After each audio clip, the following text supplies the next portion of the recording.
Hello guys, learning by IQ की YouTube channel में आप सभी का बहुत बहुत स्वागत है। मेरा नाम है अविनाश प्रताप सिंह और हम इस सीरीज़ में इन्वॉल्वमेंट पढ़ रहे हैं। अभी तक हमने अपनी बुक के 19 चैप्टर्स कवर कर लिए थे। तो चलिए आज 20th चैप्टर शुरू करते हैं। तो जो हमारा 20th चैप्टर है वो किस पे है? क्लाइमेट चेंज मिटिगेशन पे।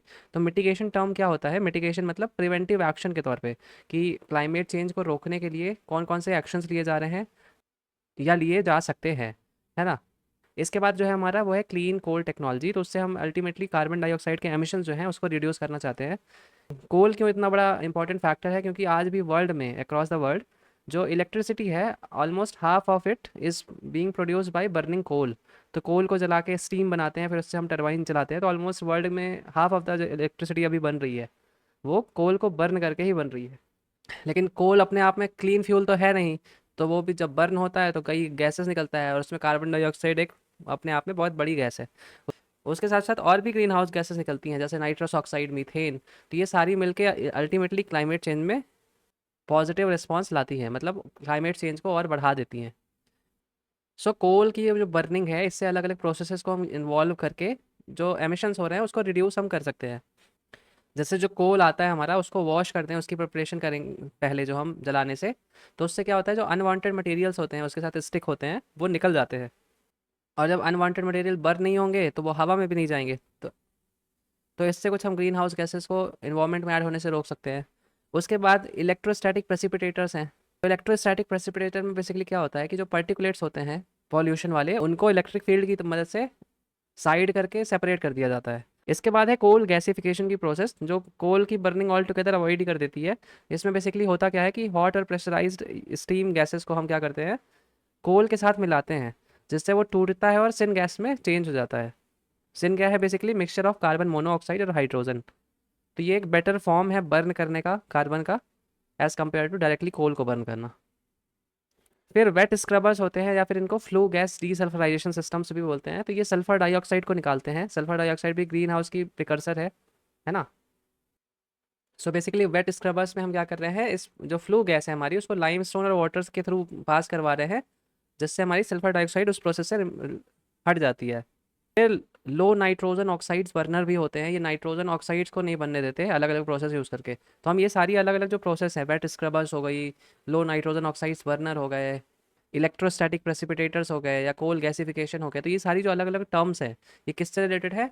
क्लाइमेट चेंज मिटिगेशन से, है ना। क्लाइमेट चेंज मिटिगेशन मतलब हम कोशिश कर रहे हैं कि ग्रीन हाउस गैसेस एयर में ऐड नहीं हो, या फिर जो ऐड हो रही हैं उनको हम रिड्यूस कर सके। फिर इंडिया के कोल के बारे में भी यहाँ पे डाटा दिया हुआ है कि जो इंडिया में कोल होता है ना वो पुअर क्वालिटी का कोल है। तो कोल की क्वालिटी किस पे डिपेंडेंट होती है? कार्बन कंटेंट पे, है ना। जितना ज़्यादा कार्बन कंटेंट कोल पे होगा उतनी उसकी हाई क्वालिटी होगी। तो हमने पढ़ा था साइंस के केसेस में, एंथ्रासाइट होता है, फिर बिटुमिनस होता है, और फिर लिग्नाइट होता है एक, है ना। तो इसमें सबसे कम कार्बन कंटेंट होता है और इसमें सबसे ज़्यादा कार्बन कंटेंट होता है ना। लेकिन इंडिया में जो मेजॉरली मिलता है वो कौन सा? बिटुमिनस लेवल का हमें कोल देखने को मिलता है। तो कार्बन कंटेंट तो है, बर्न तो होता है, लेकिन उसकी एफिशिएंसी इतनी हाई नहीं है। इसमें और भी मिक्सचर होता है इस कोल में और जिसकी वजह से गैसेस ज़्यादा निकलती हैं। तो इसीलिए इंडिया के केस में कोल का इम्पैक्ट तो और भी ज़्यादा हो जाता है। जैसे कुछ कंट्रीज़ हैं ऑस्ट्रेलिया जैसी, वहाँ पे आपको एंथ्रासाइट क्वालिटी का ये कोल आपको देखने को मिलेगा। तो अगर किसी कोल में ज़्यादा मोस्ट अमाउंट ऑफ जो मटेरियल है वो कार्बन है तो वो प्रॉपर बर्न कर जाएगा, है ना।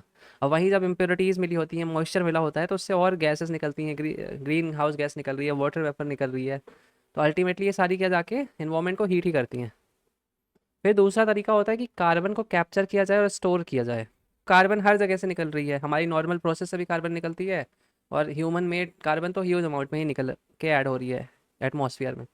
सो कार्बन कैप्चर से मतलब क्या है कि अगर एटमॉस्फेयर में सपोज करिए ये इंडस्ट्री ए है ना, ये एटमॉस्फेयर में गैस छोड़ती है, लेकिन हम अगर ये गैस को कैप्चर कर लें, एटमॉस्फेयर में ना ऐड होने दें, इसको कहीं पे जाके स्टोर कर दें डब्बे में, कोई भी प्रोसेस लगा के, तो उसी प्रोसेस को हम बोलते हैं कैप्चर कर लिया। तो कार्बन डाइऑक्साइड के केस में हम ये मेथड्स को यूज़ कर रहे हैं। तो दो बड़े बड़े जगह कौन सी हैं जहाँ पे हम कार्बन डाइऑक्साइड को कैप्चर कर सकते हैं? पहला तो है जियोलॉजिक और दूसरा है ओशनिक स्टोरेज, है ना। तो जियोलॉजिक स्टोरेज कौन सा होता है? सो बेसिकली क्या होता है कि अगर सपोज करिए कोई ऑयल फील्ड थी पहले, है ना, यहाँ पे सपोज करिए यहाँ पे ऑयल रहा होगा, इसको ऑयल को निकाल लिया गया, क्रूड ऑयल को, तो ये पूरा जो कैविटी है ये खाली होगी अर्थ के नीचे, बहुत बड़ा स्पेस होता है ना। तो तो जो हम बोलते हैं अर्थ में कैप्चर करने को, उस उसमें यही बात करते हैं कि कार्बन डाइऑक्साइड को बेसिकली हवा से पकड़ के यहाँ अर्थ के नीचे डाल दो। तो जब अर्थ के नीचे रहेगी तो वो इन्वायरमेंट को हीट नहीं कर पाएगी, है ना। तो अल्टीमेटली हम जो क्लाइमेट चेंज को रोकना चाहते हैं वो भी प्रोसेस हो जाएगी इससे। तो एक तो तरीका ये है, और दूसरा हमारा क्या होता है, ओशियन स्टोरेज। ओशियन स्टोरेज में बेसिकली क्या होता है कि हम जो कार्बन डाइऑक्साइड है उसको लिक्विड फॉर्म में चेंज करके उस उसको पानी में 3000 मीटर से लेके 500 मीटर तक यहाँ पे कहीं पे इसको डंप कर दें। तो उससे होगा क्या कि जब हाई प्रेशर में छोड़ेंगे तो ये पानी में ही डिजॉल्व हो जाएगी सीधे। तो उससे थोड़ी पीएच में डिफरेंस आएगा, तो वी डू नॉट नो कि किस तरीके से इम्पैक्ट पड़ेगा, बट इतना है कि जब पीएच कम होगा तो उससे आसपास के जो मरीन हैबिटेट है उसमें नेगेटिवली इम्पैक्ट ज़रूर आने को एक्सपेक्टेड है। फिर carbon capture utilisation and storage भी सेम प्रोसेस होता है। इसमें कार्बन कैप्चर यूटिलाइजेशन में हम क्या बोलते हैं कि कार्बन डाइऑक्साइड को हम कैप्चर करके उसको किसी प्रोसेस में हम यूज़ कर लें। सपोज हम प्रोडक्ट कोई ए बना रहे हैं, उसमें कार्बन डाइऑक्साइड हमको लगती है, या किसी बाई प्रोडक्ट को इसको बनाने के लिए कार्बन डाइऑक्साइड लगती है। तो हम कार्बन को कैप्चर करें ह्यूज अमाउंट में, और इन प्रोसेस को, इन प्रोडक्ट्स को बनाना शुरू करें जो हमारे लिए यूज़फुल भी है, और eight the end of it carbon dioxide को वो एटमॉस्फेयर से हटा भी रहा है। तो यूटिलाइजेशन वाली बात तो यही हो गई। और स्टोरेज वाली वही होती है कि जो सरफेस से कुछ हज़ार फीट नीचे या 3000 फीट नीचे उसको हम स्टोर कर दें, है ना, जो डिप्लीटेड ऑयल फील्ड्स हैं, गैस फील्ड्स हैं उसके अंदर। फिर नीति आयोग कहता है कि हमारा जो carbon capture utilisation and storage है ये एक बहुत बड़ा रोल प्ले करने वाला है। आपको पता होगा कि हमारी जो प्लेज है नेट ज़ीरो की इंडिया की 2070 है ना। अब 2070 में अगर हमको पहुंचना है नेट ज़ीरो में, तो उसके लिए हमको ये मेथड्स भी लगाने होंगे कि हम कार्बन को कैप्चर करें, उसका यूटिलाइजेशन करें कुछ प्रोडक्ट्स बनाने के लिए, कुछ यूज़फुल चीज़ें बनाने के लिए। और अगर वो सब नहीं हो पा रहा है तो उसको जो हमारे डिप्लीटेड गैस फील्ड्स हैं, ऑयल फील्ड्स हैं, वहाँ पे इनको स्टोर कर दे ज़मीन के अंदर। तो ये पूरी जो प्रोसेस है कार्बन कैप्चर यूटिलाइजेशन की, ये पूरी एक इंटीग्रल पार्ट रहने वाली है हमारी नेट ज़ीरो को अचीव करने की जर्नी की। फिर carbon capture utilisation and storage से और क्या होगा कि सनराइज सेक्टर्स का फॉर्मेशन होगा। सनराइज सेक्टर ऐसे सेक्टर होते हैं जिनके अंदर ह्यूज पोटेंशियल होता है कि भविष्य में ये बहुत अच्छे ग्रो कर जाएंगे। जैसे कोल गैसिफिकेशन है, हाइड्रोजन इकोनॉमी है। अब अभी आपको पता होगा हाइड्रोजन कार्स के कॉन्सेप्ट आ रहे हैं, टेस्टिंग होने लगी है। तो इवेंचुअली हम फ्यूचर में इसको इस तरीके से देखते हैं कि ये एक सनराइज सेक्टर है हाइड्रोजन इकोनॉमी वाला। इसका मतलब कि अब अभी इसका उतना यूजेस नहीं है, लेकिन फ्यूचर में बहुत बड़ी इंडस्ट्री के तौर पे या इसकी अच्छी खासी ग्रोथ हो सकती है। सो बेसिकली है क्या, जो हाइड्रोजन बेस्ड कार्स हैं they are far more environmentally sustainable as compare to the cars that we have today, है ना। तो इवेंचुअली हम सब शिफ्ट तो इसी में करेंगे, इसीलिए ये एक सनराइज सेक्टर है। तो सनराइज सेक्टर भी आपको याद रखना है।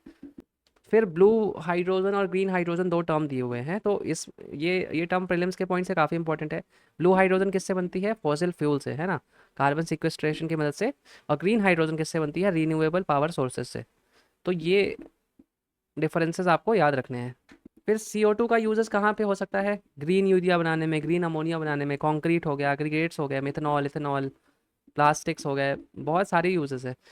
तो अगर हम इस फील्ड में और रिसर्च करते हैं तो इवेंचुअली हम काफ़ी अच्छे तरीके से कार्बन डाइऑक्साइड का यूज़ कर सकेंगे। और जैसे ही यूज़ बढ़ेगा बाई प्रोडक्ट्स में, वैसे वैसे हम अपने नेट ज़ीरो के टारगेट की तरफ पहुंचने लगेंगे। फिर कार्बन सिंक और कार्बन सीक्वेस्ट्रेशन क्या होती है। तो कार्बन सिंक हम बेसिकली ऐसी जगह को बोलते हैं जहाँ पे कार्बन डाइऑक्साइड या फिर कार्बन बेस्ड कोई भी गैसेज आके एक्यूमुलेट या स्टोर हो जाता है। उसका मतलब क्या है कि एटमॉस्फेयर से कार्बन डाइऑक्साइड हटाने वाली कोई भी प्रोसेस जो होती है ना हमारी, या फिर कोई भी जगह है, तो उसको हम क्या बोलते हैं, कार्बन सिंक है ये। और जिस प्रोसेस से कार्बन सिंक ये कार्बन डाइऑक्साइड को ऑब्जॉर्व करते हैं अपने अंदर, उसको हम बोलते हैं कार्बन सिक्वेस्ट्रेशन, है ना। तो ये दोनों डिफरेंस हैं, आप यहाँ पे देख सकते हैं। Carbon sink is a natural या फिर artificial reservoir that accumulates and stores some carbon containing chemical compound indefinitely. अब नेचुरल कार्बन के सिंक क्या क्या है, फॉरेस्ट है, सॉइल है, ओशियंस हैं। इसमें भी जो ओशियन वाला एग्जांपल है, अगर ओशियन ज़्यादा कार्बन डाइऑक्साइड अपने अंदर लेने लगेगा तो उससे जो मरीन लाइफ है, स्पेशली कोरल्स हैं, उसमें ब्लीचिंग आपको देखने को मिलेगी। उसके साथ साथ और भी जो फिशेस हैं उनकी लाइफ भी नेगेटिवली इम्पैक्ट पड़ेगी। तो कार्बन सिंक और कार्बन सोर्स की बेसिक डिफरेंस क्या है या बेसिक डेफिनेशन क्या है, तो इसको आप ऐसे समझ सकते हैं कि एक carbon sink is anything that absorb more carbon that it releases, और कार्बन सोर्स ऐसी चीज़ है जो ज़्यादा कार्बन निकालती देन इट एब्जॉर्ब्स। तो इसका मतलब क्या है कि सपोज करिए ओशन है, से कार्बन डाइऑक्साइड निकल भी रही होगी और कार्बन डाइऑक्साइड उस प्रोसेस में जा भी रही होगी, अब भले अलग अलग फॉर्म में जाए। सपोज करिए कोई फिश थी, उसका डिकम्पोजिशन हो रहा है, उसकी वजह से मीथेन गैस निकल रही है वहाँ से, तो उससे भी कार्बन एटमॉस्फेयर में ऐड होगा। और सपोज करिए CO2 के फॉर्म में डिजोल्व हो रही है, कार्बोनिक एसिड बनता है वाटर से रिएक्ट करके CO2, तो वो नेचुरल प्रोसेस वहाँ पे हो रही है। तो भले अलग अलग प्रोसेस के फॉर्म में जाए या अलग अलग एलिमेंट के फॉर्म में कार्बन ऊपर नीचे जाए, लेकिन ये प्रोसेस हर जगह से होती रहती है। तो इवेंचुअली आपको फ़र्क कैसे पड़ेगा कि अगर कोई जगह है जैसे ओशियन है, अगर वो एब्जॉर्ब ज़्यादा कर लेते हैं पूरी प्रोसेस का नेट मिला के, तो उसको हम सिंक बोलेंगे। और एमिट अगर ज़्यादा कर रहे हैं तो उसको हम सोर्स बोलेंगे। बाकी ऑलमोस्ट हर जगह ये दोनों प्रोसेस होती ही होती हैं। तो यहाँ पे वही लिखा हुआ है कि जो कार्बन है वो एक जगह से दूसरी जगह मूव करती रहती है ना, अलग अलग फॉर्म में। कार्बन साइकिल हमने पढ़ी थी लास्ट के लेक्चर्स में, तो उसमें आपने देखा भी था कि अलग अलग फॉर्म में चेंज होते हुए मूव करती रहती है। तो कभी वो सिंक बन जाती है, कभी सोर्स बन जाती है, तो ये प्रोसेस चलता चलता ही रहता है हमेशा। फिर कार्बन सीक्वेस्ट्रेशन की डेफिनेशन दी हुई है। Carbon sequestration is a process of capture and long term storage of atmospheric carbon dioxide. तो ये डेफिनेशन आप याद करके रख सकते हैं। फिर फॉरेस्ट एज कार्बन सिंक के तौर पे हम देखें तो फॉरेस्ट में कौन कौन सी प्रोसेस हो रही हैं। पहली प्रोसेस तो होती है फोटोसिंथेसिस की, है ना, कि प्लांट्स कार्बन डाइऑक्साइड लेते हैं और अपना फूड बनाते हैं, ग्रो करते हैं। तो उस प्रोसेस में हो क्या रहा है, CO2 एटमॉस्फेयर से लेके कार्बन प्लांट्स में ऐड हो रही है धीमे धीमे इवेंचुअली, और ये ग्रो कर रहे हैं लाइफ लॉन्ग। फिर सपोज करिए ये पेड़ बूढ़ा होकर एक दिन सूख के गिर गया, तो ये अब गिर गया है यहाँ पे ज़मीन में। तो अब यहाँ पे दो चीज़ें हो सकती हैं, या तो ये ऐसे ही डिकम्पोज हो जाए, है ना। सपोज करिए कहीं बाढ़ आ गई, कहीं ये दब गया मिट्टी में अच्छा खासा, कि ये डिकम्पोज हो ही नहीं पाया, तो उस केस में क्या होगा, कार्बन इसी फॉर्म में कैप्चर हो जाएगा। फिर यही लाखों सालों में किस में चेंज हो जाएगा, अंडर हीट एंड प्रेशर कोल में। तो ये नॉर्मल प्रोसेस क्या होती है कि जब कोई पेड़ गिरा तो उसमें डिकम्पोजिशन की प्रोसेस शुरू होती है। अब डिकम्पोजिशन होगा तो मीथेन गैस निकलेगी ही निकलेगी वहाँ से, है ना। बैक्टीरिया जब डिकम्पोज करेंगे किसी को, हम मीथेन जब ऐड होगी तो CH4 के फॉर्म में वापस कार्बन एटमॉस्फेयर में ऐड होने लगेगा। और जैसे मैंने यहाँ बरीड केस बताया था कि कोल में ये कन्वर्ट हो सकता है, बहुत जगह ये फ्यूल में चेंज हो जाता है ना, लिक्विड वाले जो क्रूड ऑयल हम बोलते हैं जिसको। तो दोनों ही केस में अगर ये वापस निकाला जाएगा हज़ारों लाखों साल बाद, तो उसको अगर बर्न करेंगे तो उससे फिर वो कार्बन निकल के किस में ऐड हो जाएगा, इन्वायरमेंट में। जो आज हम पेट्रोल बर्न कर रहे हैं या कोल बर्न कर रहे हैं, वो भी लाखों साल पुराना, सोचिए, कोल होगा जो कैप्चर्ड होके पड़ा था उस फॉर्म में। वो पेट्रोलियम बन गया, वो कोल के फॉर्म में चेंज हो गया, लकड़ी जो था उस लाखों साल पुरानी, और उसी को हम आज वो कर रहे हैं, तो इवेंचुअली वो फिर से इन्वायरमेंट में ऐड होता जा रहा है। सो बेसिकली ये दोनों प्रोसेस होती रहती है। कहीं पे फॉरेस्ट एक कार्बन सिंक की तरह काम करता है जब वो ट्रैप कर लेता है कार्बन को ही काफ़ी टाइम के लिए, और कहीं पे वो सोर्स की तरह काम करता है जब वो डिकम्पोजिशन होता है, जब और भी सारी चीज़ें वहाँ पे होती हैं। तो अगर डेंसिटी अच्छी है फॉरेस्ट की, तो उस केस में हम क्या बोलेंगे, वो कार्बन डाइऑक्साइड का सिंक है, मतलब वहाँ पे सिंक ज़्यादा कार्बन डाइऑक्साइड हो रही है। और अगर डेंसिटी कम है फॉरेस्ट, एक एक की दुक्की आपको अगर देखने को मिल रहे हैं, तो उस केस में वो सोर्स की तरह ज़्यादा एक्ट करते हैं। तो फॉरेस्ट हमारे दोनों है, एक सोर्स भी है एक सिंक भी है। फिर इसके बाद है ocean as a carbon sink. तो एक ब्लू कार्बन का टर्म है, blue carbon is a term for carbon captured by world ocean या फिर कोस्टल इकोसिस्टम। कोस्टल इकोसिस्टम में सी ग्रास आती हैं, मैंग्रोव्स आते हैं, शाल्ट मार्सेस आती हैं, तो बहुत सारे आपको अलग अलग प्लांट्स की स्पीसीज देखने को मिलेगी। तो जो हमारा ओशियन है वो मिलियंस ऑफ ईयर से ये करता आया है, कार्बन को स्टोर भी करता है थोड़ी अमाउंट में, रिलीज भी करता है। लेकिन ये मेजोरिटी हमेशा किसके तौर पे ही रहा है, सिंक के तौर पे, है ना, कार्बन के। फिर यूपीएससी 2017 का क्वेश्चन है, in context of mitigating the impeding global warming due to anthropogenic emissions of carbon dioxide, which of the following can be the potential sites for carbon sequestration. तो पहली है abundant and uneconomic coal seams, yes. Depleted oil and gas reserve, yes. Subterranean deep saline formation, तो yes. तो ये तीनों ही जगह में आप कार्बन डाइऑक्साइड को कैप्चर कर सकते हैं। फिर यूपीएससी 2014 का क्वेश्चन है, the scientific view is that increase in global temperature should not exceed 2 degree above pre industrial level. If the global temperature increases beyond 3 degree and above 3 degree above pre-industrial level, what can be its possible impact on the world? तो terrestrial biosphere tend toward net carbon source। तो ये बिल्कुल possible है, क्योंकि जैसे जैसे temperature बढ़ रहा है हीट वेव्स आ रही हैं, बहुत सारे अलग अलग क्लाइमेटिक चेंजेस हो रहे हैं, जिसके बाद फॉरेस्ट फायर लग जाती है अचानक से। उसके साथ साथ जो परमाफ्रॉस्ट है वो भी थॉ हो रही है। तो अल्टीमेटली क्या होगा कि जो पूरे ये फॉरेस्ट के इकोसिस्टम है, चेंजिंग वेदर पैटर्न से क्या होगा, चेंजिंग वेदर पैटर्न से ultimately they will act as carbon source. फिर इसके बाद है widespread coral mortality will occur. तो ये भी बिल्कुल पॉसिबल है, क्योंकि ओशियन के केस में तो थोड़ी भी टेम्परेचर डिफरेंस ह्यूज इम्पैक्ट लाता है। अभी ही आपको ब्लीचिंग के इवेंट देखने को मिल जाते हैं, तो 3 डिग्री तो बहुत ही ज़्यादा है। उसके इम्पैक्ट्स क्या होंगे we do not know, but ये डेफिनेटली हो सकता है, देयर इज़ ह्यूज पॉसिबिलिटी। तो यहाँ पे हमको पॉसिबल इम्पैक्ट ही बताने हैं कि हो सकते हैं कि नहीं। All the global wetland will permanently disappear, तो ये तो बहुत एक्सट्रीम स्टेटमेंट है, ये रॉन्ग होगी। 3 वाले एलिमिनेट कर देते हैं हम यहाँ पे। तो इस केस में हमने 1 और 2 दोनों देख लिए, तो 1 और 2 इसका आंसर होगा। फिर यूपीएससी 2021 का क्वेश्चन है व्हाट इज ब्लू कार्बन। तो अभी हमने देखा carbon captured bye ocean and coastal ecosystem. फिर है consider the following activities. Finally ground basalt rock on farmland and extensively increasing the alkalinity of ocean by adding lime, capturing carbon dioxide released by various industries and pumping it into abundant subalterranean mine in the form of carbonated water. How many of the above activities are often considered and discussed as part of carbon capture and sequestration?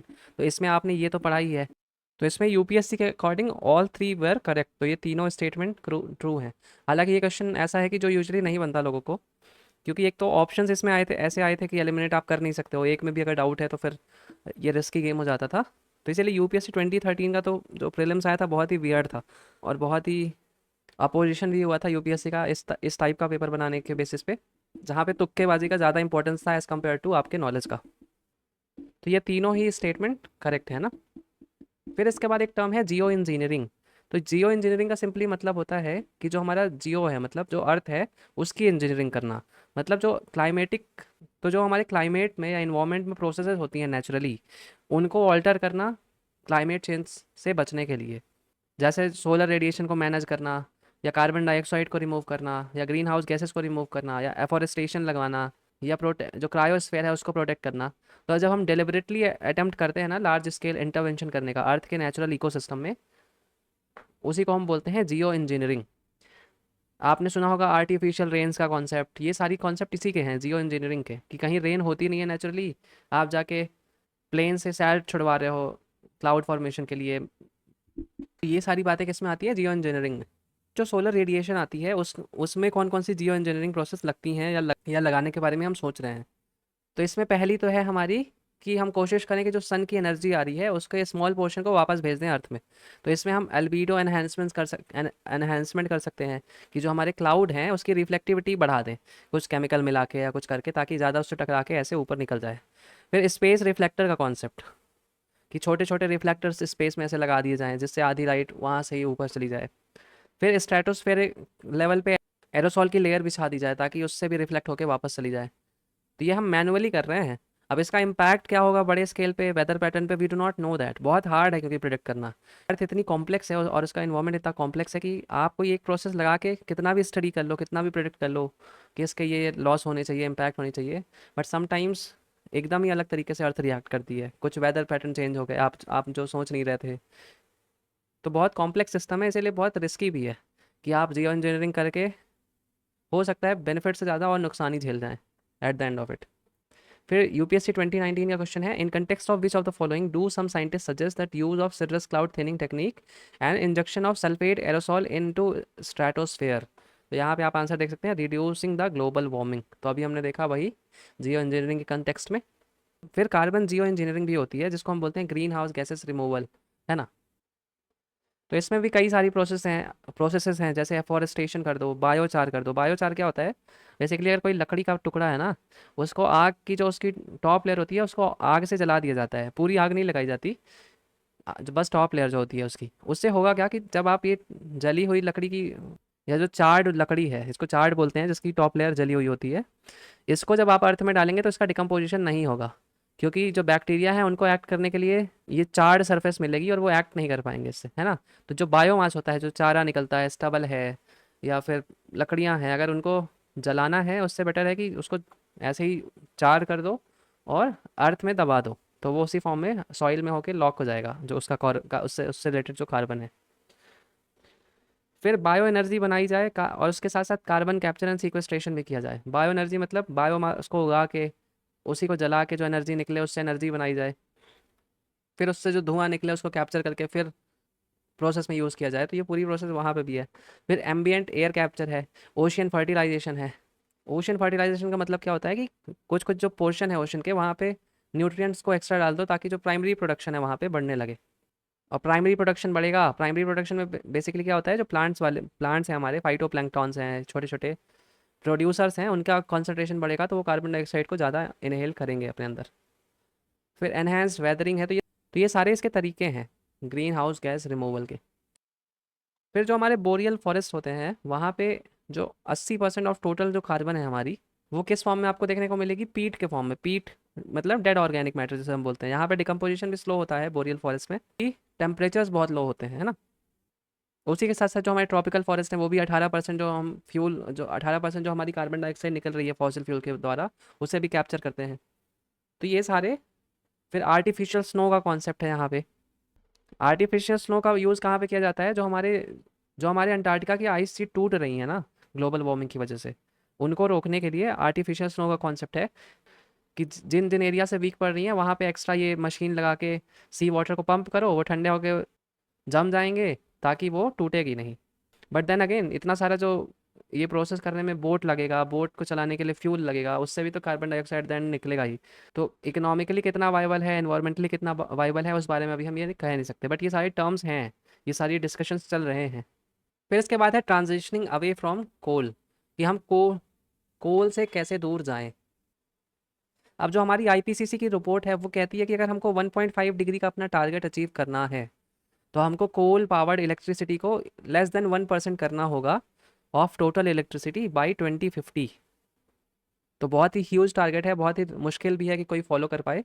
हमने last के lecture में भी देखा है कि 1.5 degree वाला target हमारा breach कर ही जाएगा 2035 या 2040 तक ऑलमोस्ट, क्योंकि countries are not ready to cooperate with each other. अब डिफरेंट डिफरेंट जो फेज आउट की एफर्ट्स चल रही हैं उनको आप एक बार रीड कर लीजिएगा, वर्ल्ड में क्या क्या चल रही हैं। फिर कौन कौन से बैरियर्स हैं to phasing out coal power? तो इसमें 4 हैं। स्टैंडर्ड एसेट हैं, लाइवलीहुड लॉस है, इलेक्ट्रिसिटी प्राइसेस हैं, और इररिस्पॉन्सिबल फाइनेंसिंग है ना। तो लाइवलीहुड इम्पैक्ट क्या हो सकते हैं? जैसे हमारे यहाँ कोल रॉयल्टी है, तो अब झारखंड और उड़ीसा जैसे स्टेट के लिए यहाँ से बहुत ज़्यादा पैसा आता है, और उसी को पैसे को यूज़ करके जनता में बांटा जाता है, रोड्स बनवाई जाती हैं, तो वो लॉस एक है। फिर उसके साथ साथ अराउंड इंडिया में 1 मिलियन लाइवलीहुड है, मतलब 1 मिलियन लोग काम करते हैं कोल सेक्टर में या कोल पावर से रिलेटेड, उनकी जॉब्स जाने का खतरा है अगर कोल पावर को हटा देंगे आप तो। चाइना में भी 5 मिलियन वर्कर्स हैं अराउंड, ऑस्ट्रेलिया में भी 50,000 के वर्कर्स के अराउंड है। तो ये सारा इम्पैक्ट्स है। उसके बाद स्टैंडर्ड एसेट्स जो हैं हमारी जो कोल पावर से रिलेटेड एसेट है इंडिया में वो 100 बिलियन के अराउंड है, तो बहुत बड़ा नंबर है। इतना पैसा हमारे पास है भी नहीं कि इसको सब्सटीट्यूट करके किसी और फॉर्म में चेंज कर सकें, और इसको बंद कर भी नहीं सकते, बहुत ह्यूज लॉस इंडिया जैसी डेवलपिंग कंट्री को हो जाएगा। फिर जो डेवलप्ड कंट्रीज़ हैं जैसे यूरोप और यूएस, वहाँ पे थोड़ी कम दिक्कत है क्योंकि उन लोग इतना ज़्यादा डिपेंडेंट नहीं है। फिर ऑस्ट्रेलिया जैसी भी कंट्री हैं जो एक्सपोर्ट करती हैं कोल को ह्यूज अमाउंट में, इंडिया भी इससे कोल ले लेता है क्योंकि अच्छी क्वालिटी का कोल होता है ऑस्ट्रेलिया वाला, है ना। हमारी एलुमिनियम इंडस्ट्री जो है वहाँ पे स्पेसिफिकली एंथ्रासाइट और ये सारे कोल यूज़ किए जाते हैं।